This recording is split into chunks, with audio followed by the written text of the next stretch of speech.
नमस्कार विद्यार्थी मित्रांनो, जय महाराष्ट्र यूट्यूब चॅनलमध्ये आपल्या सर्वांचे सहर्ष स्वागत आहे। महाराष्ट्र सुरक्षा बलामार्फत मनुष्यबळ मोठ्या प्रमाणात वाढवण्यात आले आहे। SRPFपेक्षा जास्त मनुष्यबळ महाराष्ट्र सुरक्षा बलाचे झालेले आहे आणि अजून सुद्धा मोठ्या प्रमाणात पोलीस वेटिंगमधील उमेदवारांना भरती करून घेण्यात येत आहे। त्यामुळे भविष्यात देखील अजून मनुष्यबळ वाढणार आहे। अनेकांना अजून देखील महाराष्ट्र सुरक्षा बलाबद्दल पूर्ण माहिती नाही। MSF मध्ये काम करणाऱ्या सुरक्षाकर्मींना कोणकोणते विशेष अधिकार आहेत याची देखील कल्पना नाही। अनेक मेंदूने कमी असणारे लोक प्रायव्हेट सिक्युरिटी आहे असे देखील बोलतात। अशा लोकांच्या डोक्यात प्रकाश टाकण्यासाठी हा व्हिडिओ बनवला जात आहे। त्यामध्ये आपण महाराष्ट्र सुरक्षा बलाबद्दल थोडक्यात माहिती आणि त्यांच्या सुरक्षाकर्मींना असणारे विशेष अधिकार याची माहिती पाहणार आहोत। पहिल्यांदा मित्रांनो, हा व्हिडिओ शेअर करा, कारण जेणेकरून अजून देखील महाराष्ट्र सुरक्षा बलाबद्दल जे लोक काही पण बोलतात त्यांच्या डोक्यात प्रकाश पडेल।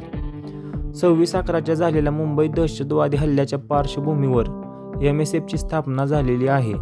राम प्रधान समितीने दिलेल्या अहवालाच्या अनुषंगाने 19 एप्रिल 2010 मध्ये महाराष्ट्र राज्य विधिमंडळात पारित करण्यात आलेल्या महाराष्ट्र राज्य सुरक्षा महामंडळ अधिनियम 2010 अन्वये महाराष्ट्र सुरक्षा बलाची स्थापना करण्यात आली आहे।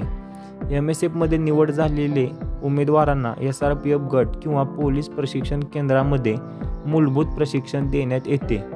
महाराष्ट्र राज्य सुरक्षा महामंडळ कलम 18 व मुंबई पोलीस 21 प्रमाणे महाराष्ट्र सुरक्षा बलाचे अधिकारी व जवान हे विशेष पोलीस अधिकारी आहेत।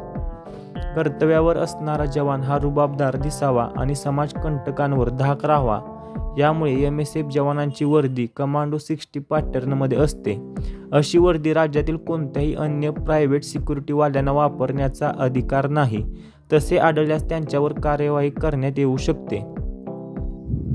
जर एखाद्या व्यक्तीने सुरक्षाकर्मीवर हल्ला केला किंवा त्यांच्या कामात अडथळा आणल्यास त्या व्यक्तीवर भानदस कलम 353 नुसार फौजदारी गुन्हा दाखल करण्याची तरतूद आहे।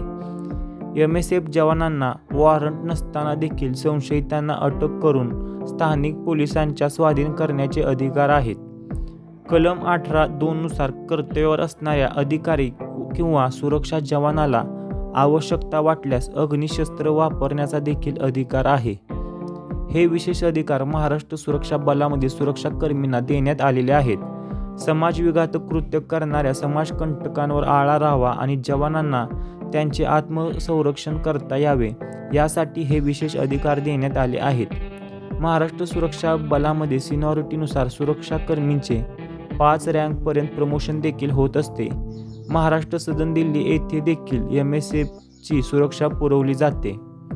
MSF ला असणाऱ्या या विशेष अधिकारांबद्दल तुम्हाला माहिती होती का, हे कमेंट करून नक्की कळवा। सावंतवाडी येथे भविष्यात महाराष्ट्र सुरक्षा बलाचे स्वतंत्र प्रशिक्षण केंद्र चालू होणार आहे आणि अजून देखील भविष्यात मोठे सकारात्मक बदल घडून येतील। MSF मध्ये कोणता बदल व्हावा अशी तुमची अपेक्षा आहे हे देखील कमेंट करून नक्की कळवा। व्हिडिओ आवडल्यास लाईक आणि शेअर करायला विसरू नका। अधिक माहितीसाठी डिस्क्रिप्शन बॉक्समध्ये दिलेला आपला टेलिग्राम चॅनेल नक्की जॉईन करा। तेथे तुम्हाला MSF संदर्भात येणाऱ्या सर्व महत्त्वपूर्ण PDF पाहावयास मिळतील। अशीच महत्त्वपूर्ण माहिती आणि अपडेट लवकरात लवकर मिळवण्यासाठी जय महाराष्ट्र यूट्यूब चॅनेलला सबस्क्राईब करायला विसरू नका।